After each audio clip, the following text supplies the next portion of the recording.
God often calls us to extraordinary tasks, and at Gateway, we believe that task was to start the church just 1 year prior to Sandy.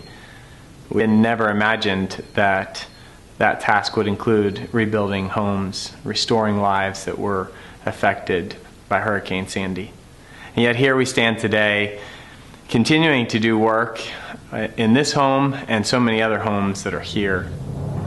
Almost 3 years ago, October 29th, 2012, Hurricane Sandy hit the New Jersey shoreline, and towns in the Bayshore area were devastated as families lost their homes, their possessions, and struggle began.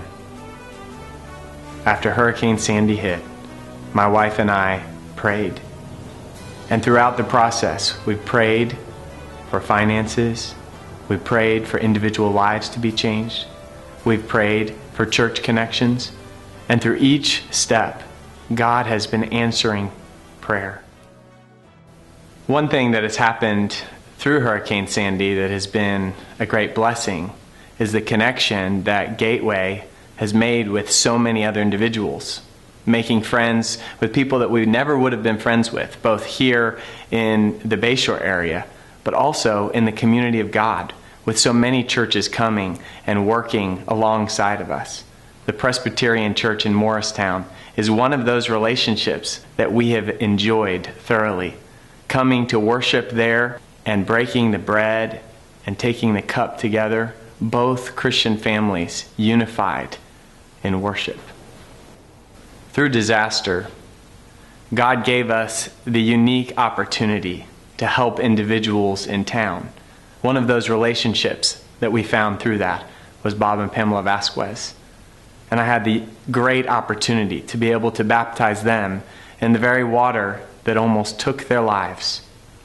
We would be nowhere without the help of all the volunteers that have come in. The volunteers, the monetary donations, and it's been so important to us. Our house was built with the love and of all these people who've just come in to help us. And everywhere we look at our home, we see their faces. Our one daughter had a sign made for us. It says, "The house is made of bricks and beams. Our home is made of love and dreams." And that's pretty much says it all.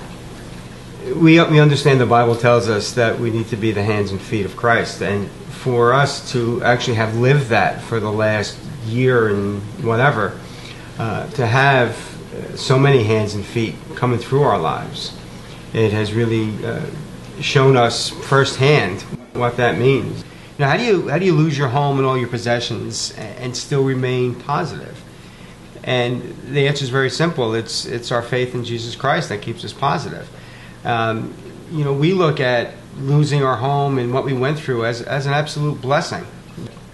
But after going through the storm and having these people come in, these volunteers come in and share that love with us, bringing us to Christ, is an opportunity and something that is just wonderful. Can't stress enough that it's the people who entered our lives are the ones who really showed us what life was about. We lost everything.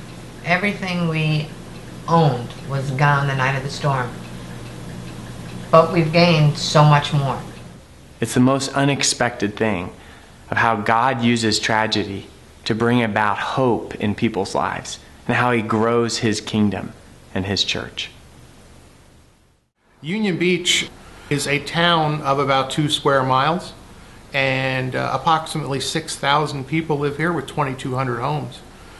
When Hurricane Sandy hit, 85% of the homes in Union Beach were affected. On the initial storm surge that came in, over 90 homes were washed away. People were literally in their homes, swimming for their lives.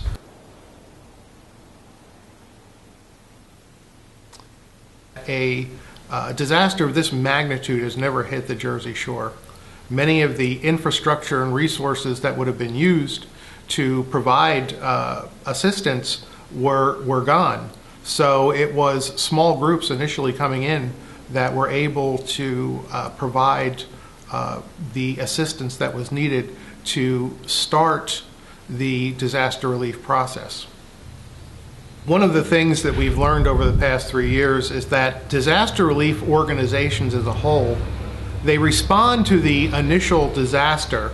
However, the long-term recovery is often left to the residents themselves.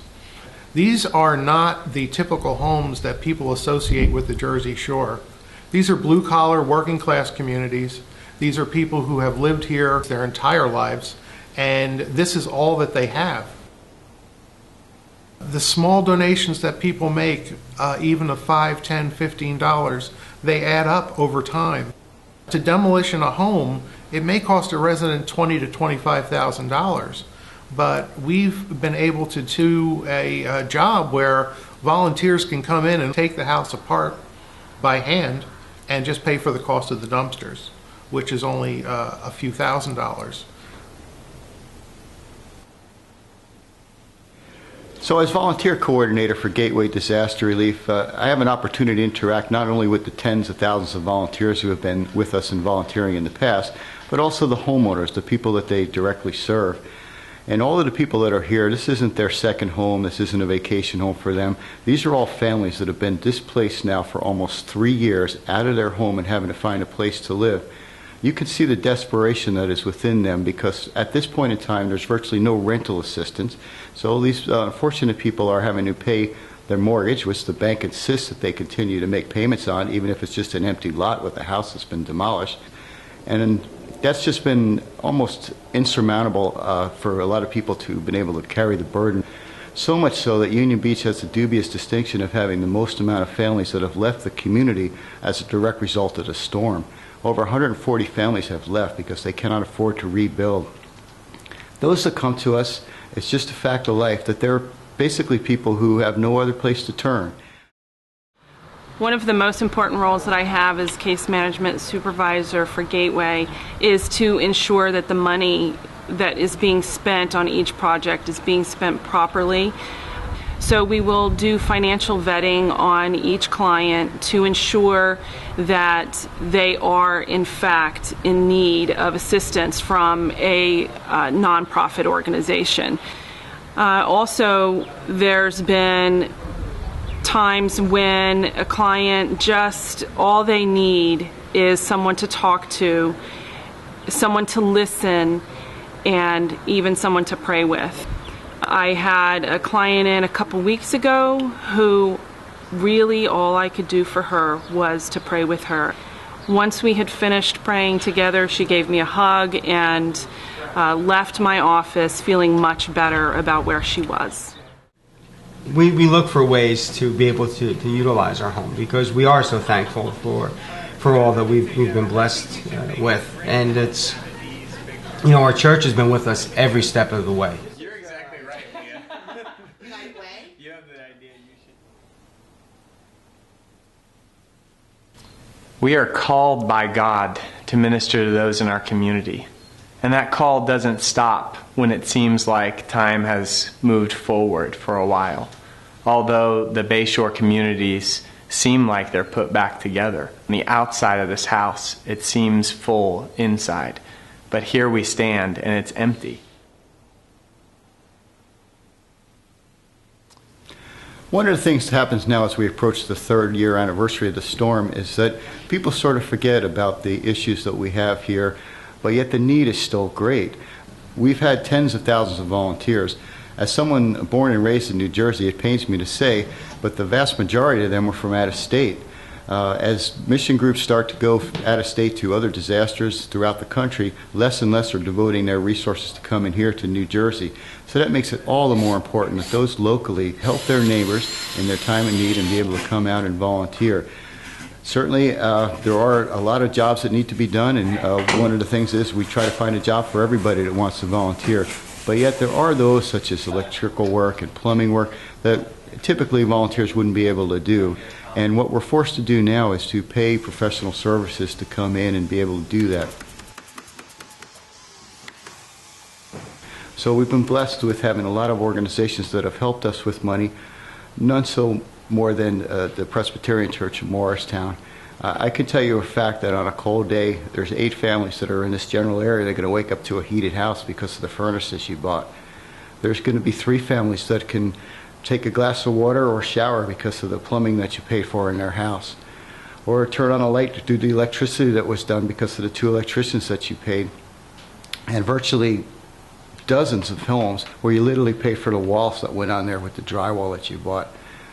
So I would encourage you to keep those people in your hearts and turn, as it says in the book of James, your faith into deeds, and come out and volunteer with us. This is an ongoing need.